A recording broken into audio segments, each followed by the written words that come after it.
Olá, bem-vindo a mais uma aula do nosso curso de Cálculo Numérico. Nessa aula e nas próximas duas aulas, nós trataremos de métodos para determinação de raízes numa classe que a gente chama de métodos intervalares. O que são métodos intervalares? São nada mais nada menos que métodos onde você tem pré-determinado o intervalo para fazer a busca pelas raízes da sua função. Tá? O primeiro método é o método da busca incremental. Vale a pena nós falarmos, tá? Antes de mais nada, do que são raízes, ou zeros de funções. Problemas de raízes ocorrem quando alguma função f pode ser escrita em termos de uma ou mais variáveis independentes de x, onde as soluções para f de x igual a zero produz a solução para o problema. Ou seja, achar o x que faz com que o f de x seja igual a zero. Tá? Esses problemas ocorrem frequentemente quando um problema apresenta uma equação implícita para um parâmetro obrigatório.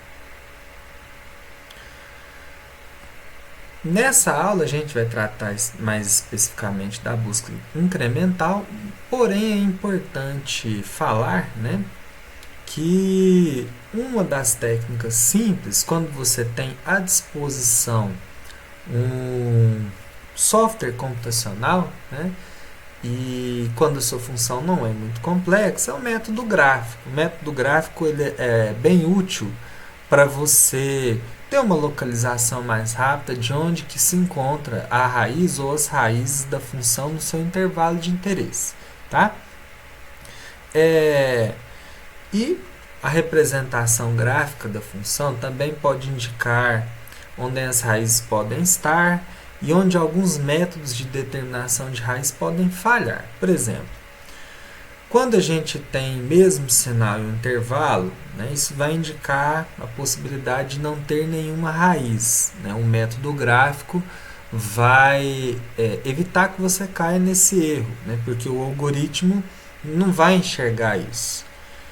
Então, por exemplo, você tem aqui a curva, a função, um intervalo, então mesmo sinal, não tem raiz. Tá? Porém, você tem a situação em que sinais diferentes indica que tem pelo menos uma raiz. Tá? Porém, você pode ter mesmo sinal e duas raízes. Então, esse é um problema que você pode enfrentar com métodos numéricos. E o método gráfico pode evitar que você caia nesses erros. Tá? E quando você tem sinais diferentes, você pode ter mais do que uma raiz.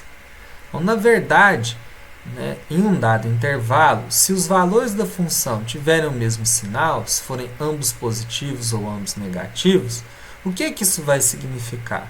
Que ou a raiz ou a função não tem nenhuma raiz naquele intervalo, ou tem uma quantidade par de raízes.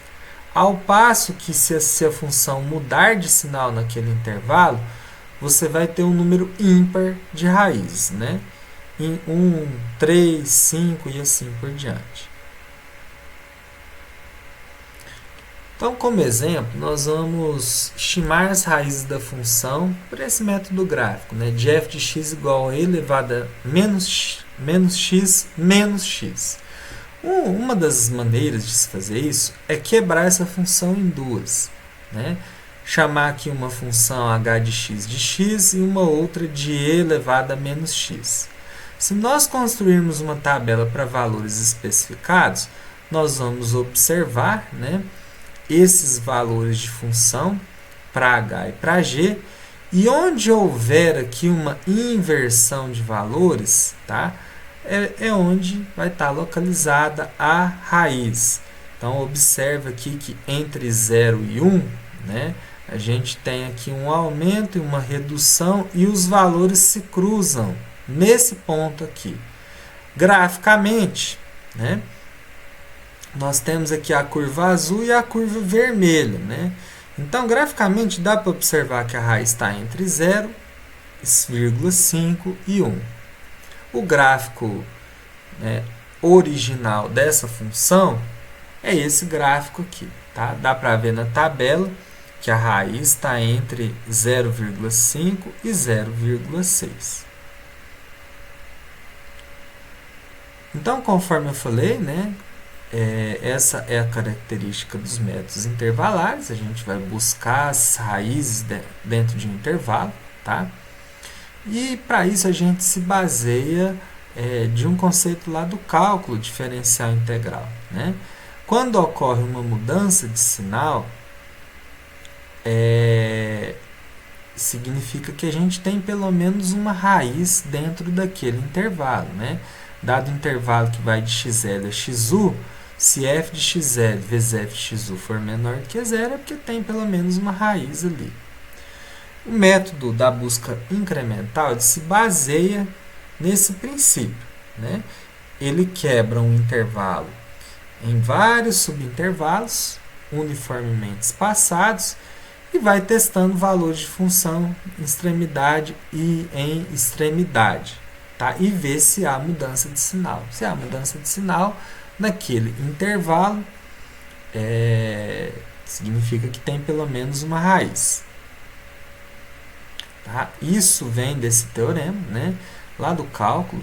Se uma função contínua f de x assume valores de sinais opostos nos pontos extremos do intervalo AB, isto é, se f de A vezes f de B menor que zero, então existe pelo menos um ponto x0 pertencente ao intervalo de A e B, tal que o valor da função é igual a zero. Então, o método da busca incremental vai fazer o que eu falei. Dado o intervalo de busca A e B, você vai quebrar isso em vários subintervalos. Né? Cada separador do subintervalo é um número. E aí você vai calcular os valores da função, tá? Para todos esses separadores de intervalo. Onde você constatar que há uma mudança de sinal, significa que tem raiz. Certo? Por exemplo, vamos considerar a função f de x igual a 2 elevado a x menos 3, no intervalo de 0 a 1, com 5 subintervalos. Então, o que eu vou fazer? Eu vou quebrar de 0 a 0,1 em 5 subintervalos. Tá? Vai ficar de 0 a 0,2, 0,2 a 0,4, 0,4 a 0,6, 0,6 a 0,8 e 0,8 até 1. Vou calcular o valor da função para cada uma das extremidades desses subintervalos. Então, se eu observar, de 0 a 0,2 não tem mudança de sinal, também não tem no segundo subintervalo, mas eu tenho no terceiro, que é de 0,4 a 0,6. Portanto, tá? A raiz, uma possível raiz vai estar dentro desse intervalo, né, de acordo com esse método. De 0,6 a 0,8, né, não há mudança de sinal, de 0,8 a 1 também não há mudança de sinal. É importante dizer que não significa que não exista raiz entre 0 e 0,2, como vimos anteriormente. Tá? Pode ser que exista um número par de raízes, mas por este método a gente considera que não, porque ele é um método numérico, ele é um método aproximado, ele não é um método exato. Tá? E esse método específico é um método meio que assim, que eu poderia dizer, de busca exaustiva. Né? Você consegue uma precisão razoável se você tiver um número grande de subintervalos. Né? Lógico que isso vai te fazer com que você tenha um alto custo computacional. Tá? Então, pelo método da busca incremental, né, claro que a gente usa mais do que 5 subintervalos, nós, né, estimaríamos que a raiz está entre 0,4 e 0,6. Né, e aí a gente encerraria o método. Então, é assim que funciona a busca incremental. Então, como eu disse, é um método que tem, né, os seus problemas. Todo método numérico tem os seus problemas. Esse gráfico aqui ilustra isso muito bem. Então, a gente tem aqui intervalos onde não há mudança de sinal, né? e você pode ter aí um número grande de raízes nesse intervalo, tá? Então há esse risco, né, e é preciso levar isso em consideração. Bem, chegamos ao fim de mais uma aula. Eu espero que você tenha conseguido compreender, conseguido acompanhar. Desejo você bons estudos e até a próxima.